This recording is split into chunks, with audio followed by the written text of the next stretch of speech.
The snow fell silently outside the windows of Windsor Castle as Dorothea Fletcher folded sheets with practiced precision. 6 years as a housemaid had taught her fingers to work even when her mind wandered elsewhere, usually to the stories in books she borrowed in secret from the Royal Library, worlds beyond the strict hierarchy that defined her existence. Today, her thoughts fixed on the small velvet box that sat unopened on her nightstand. Thomas Northcott, the head gardener's son, had presented it yesterday beneath the oak tree where they often met during her rare moments of freedom. His earnest face had been so hopeful as he knelt in the snow. "I've been saving 3 years for this," he'd said, his voice catching. "It isn't much, but it's honest. Like my feelings for you." Dorothea had taken the box with trembling hands but couldn't bring herself to open it.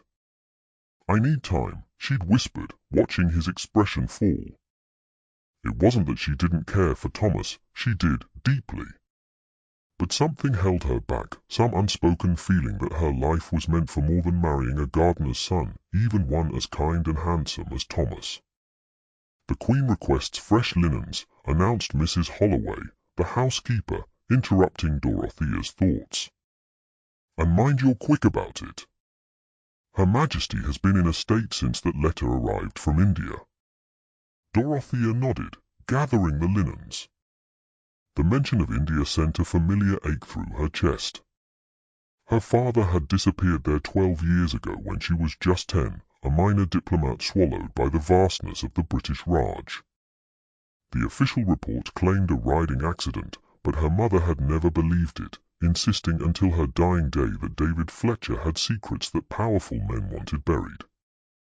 As Dorothea approached the Queen's chambers, she heard raised voices behind the heavy door.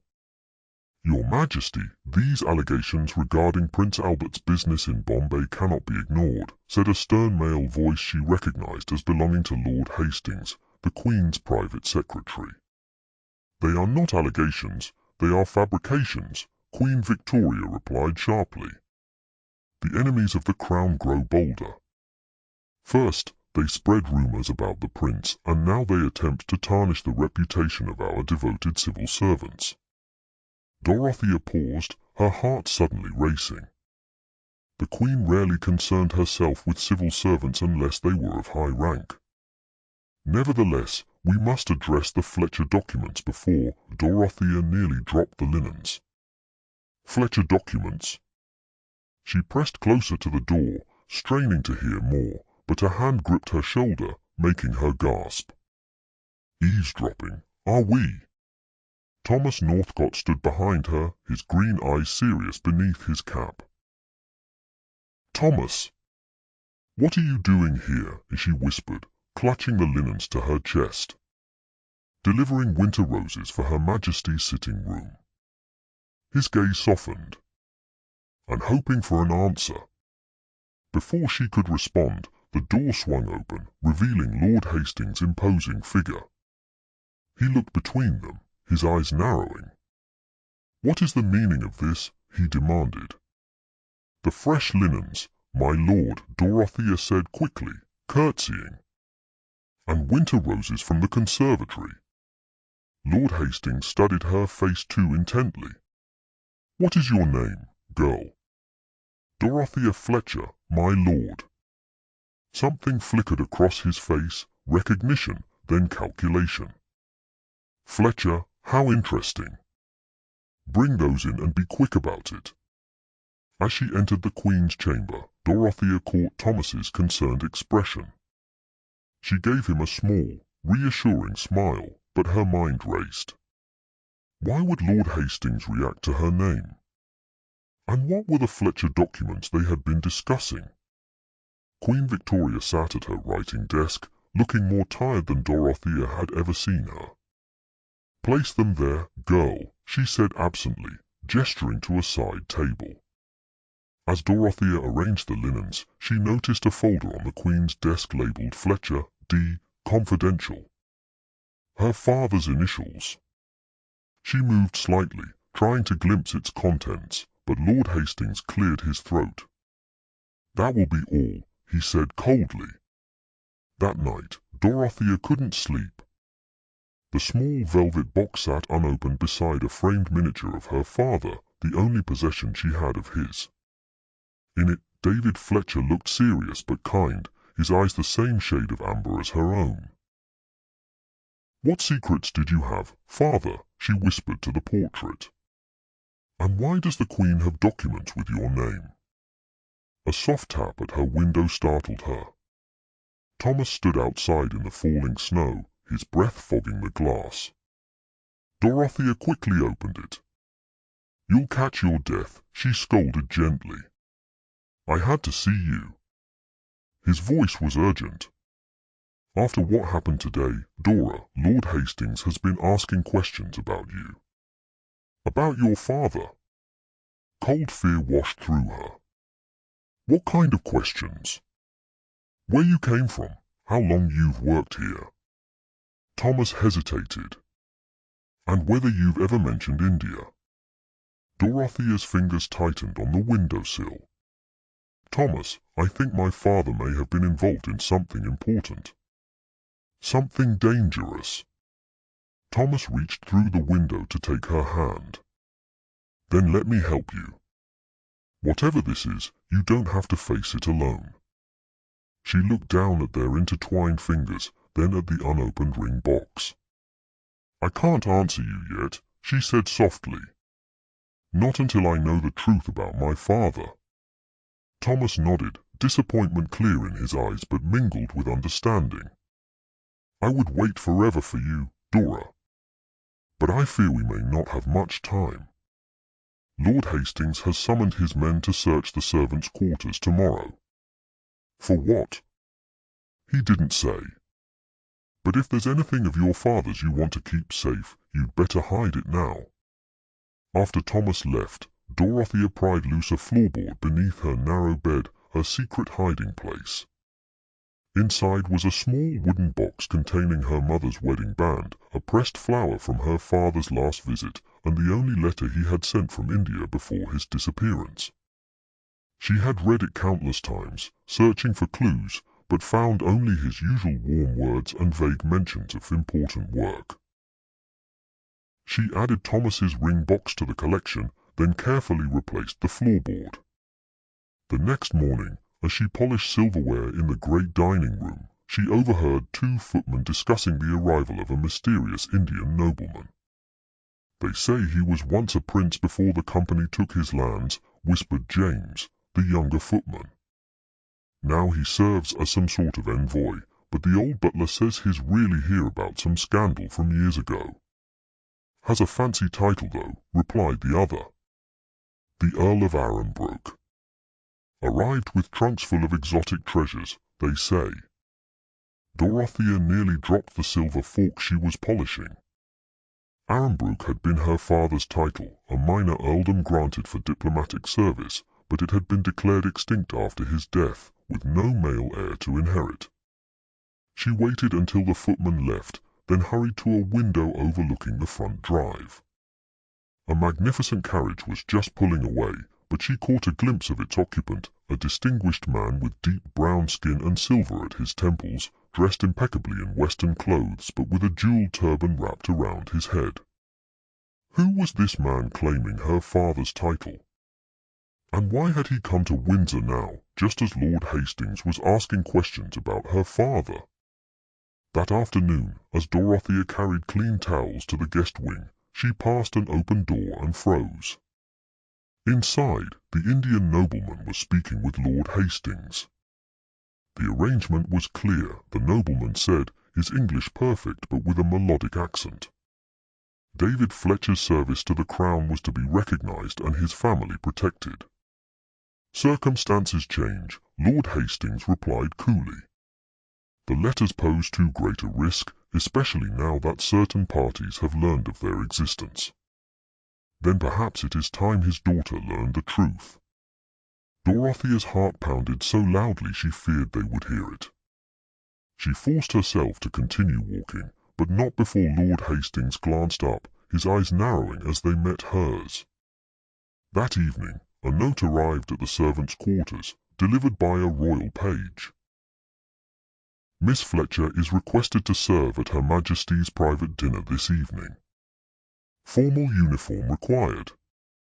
Dorothea had never served at the Queen's private table before. It was a duty reserved for senior staff.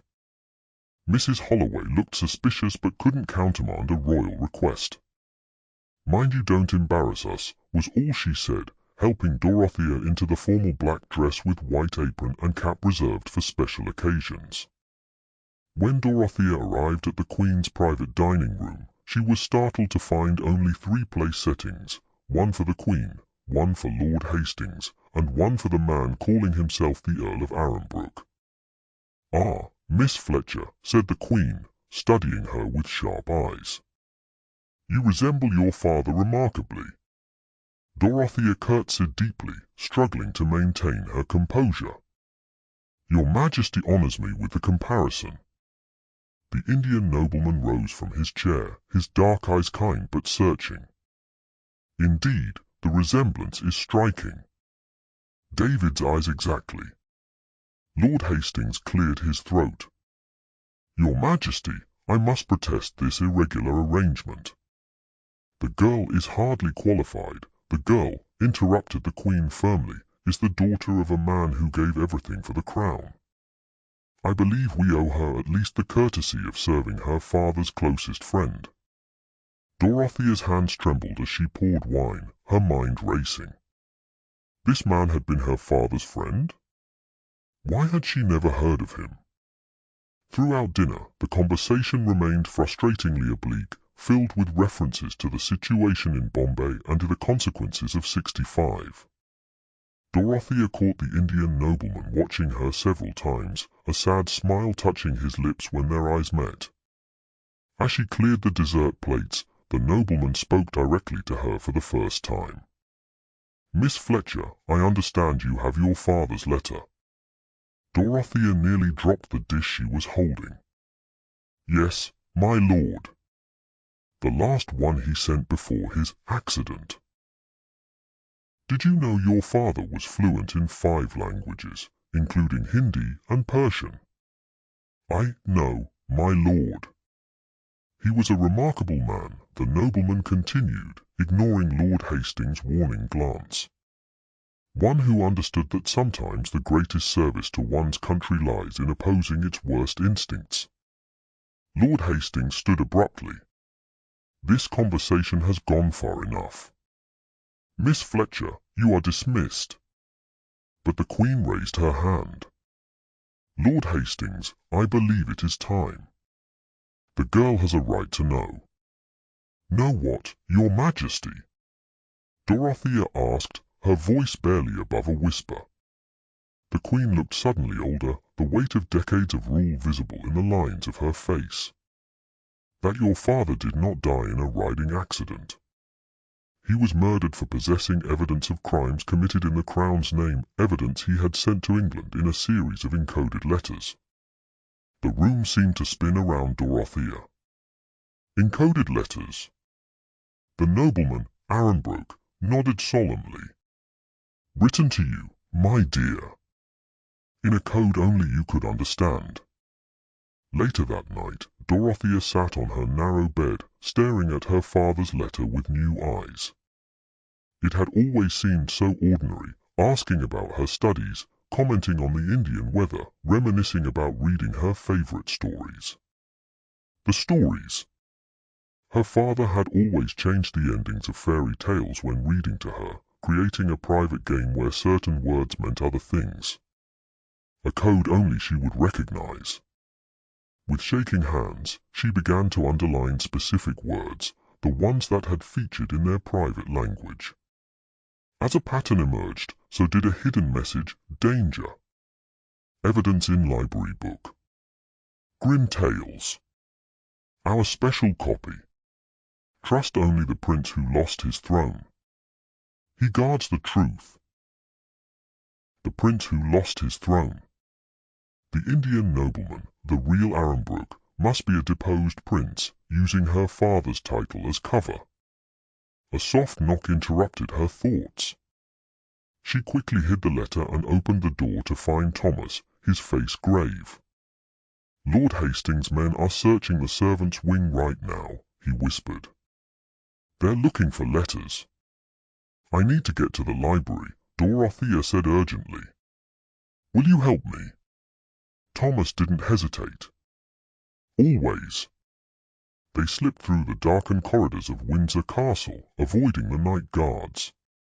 In the Grand Library, Dorothea went straight to the children's section, where a worn copy of Grimm's fairy tales sat exactly where she remembered from her childhood visits with her father. "He used to read to me here," she whispered to Thomas, "when I was small and my mother came to deliver linens. The Queen allowed it because she said my father was a valued servant of the Crown." As she opened the book, a folded packet of papers fell out, sealed with wax bearing an unfamiliar crest, half British lion, half Indian tiger. "Is that what they're looking for?" Thomas asked, keeping watch by the door. "I think so." Dorothea broke the seal and unfolded the papers. Inside were documents detailing atrocities committed by certain East India Company officials, operating with the knowledge of Prince Albert but against the Queen's explicit instructions. There were lists of bribes, massacres covered up, and evidence of how her father had worked with the deposed Indian prince, now Earl of Arranbrook, to expose the truth.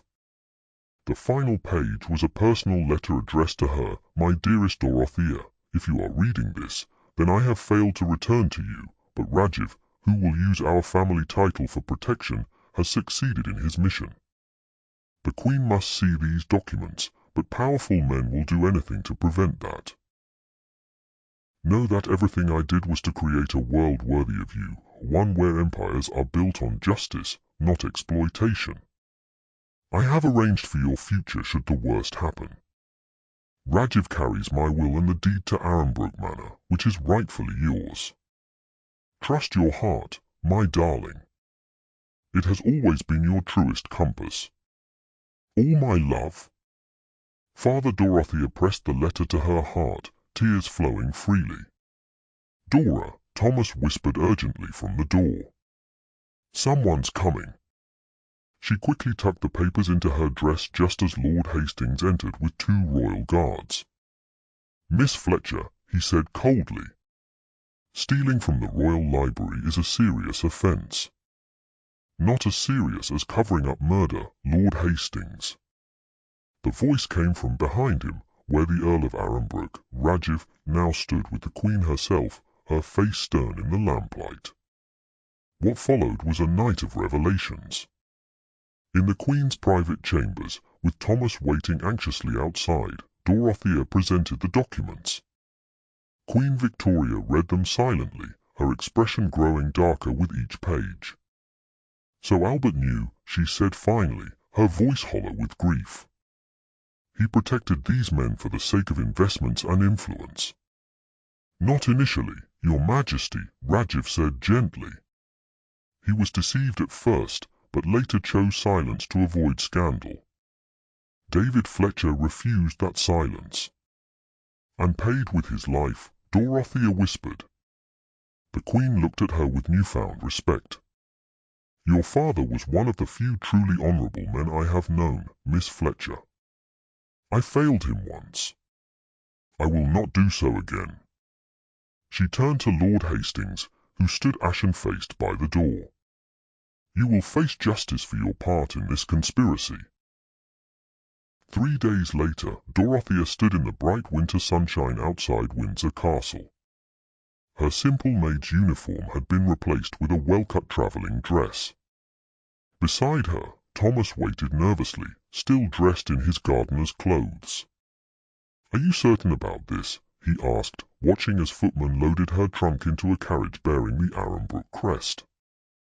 Dorothea reached into her pocket and finally withdrew the small velvet box he had given her. She opened it, revealing a simple silver ring with a small pearl, modest but beautiful. "My father wrote that I should trust my heart," she said, meeting his anxious gaze. "And my heart has always known what it wanted, even when my head was full of doubts." Thomas's eyes widened. "Does that mean—" She handed him the ring. It means I'd be honored if you would place this on my finger, Thomas Northcott. And then accompany me to Arembrook Manor, where I'm told they need a head gardener, and the Countess needs a husband. Countess, he stammered. It seems I've inherited a title along with the estate, she said with a smile. The Queen has confirmed it. But titles mean little without love to give them worth. Thomas took her hand, his eyes shining as he slipped the ring onto her finger. I would love you as a maid or a countess. Your station never mattered to me. I know, she said softly.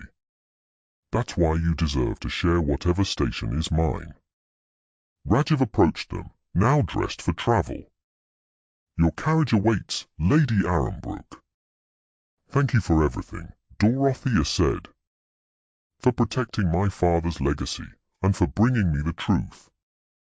Rajiv bowed. Your father saved my life and my honor. In helping you claim your birthright, I repay only a fraction of my debt. He glanced at Thomas with approval. He would be pleased with your choice, I think. He valued courage and kindness above all other qualities. As they prepared to depart, a royal messenger arrived with a small package from the Queen. Inside was a leather-bound journal with a note, to Lady Dorothea Arembrook, formerly Fletcher. Your father kept this diary during his time in India. I believe it belongs with you now. May it bring you the peace of understanding, and the wisdom to use your new position as he would have wished. Victoria R. As the carriage pulled away from Windsor Castle, Dorothea looked back at the grand stone walls that had been both her prison and her home. Thomas sat beside her, still slightly dazed by the sudden transformation of their circumstances, but holding her hand firmly in his. What will you do first as Countess of Arembrook? He asked. Dorothea smiled, her father's journal and letters secure in her lap, the pearl ring catching the winter sunlight on her finger.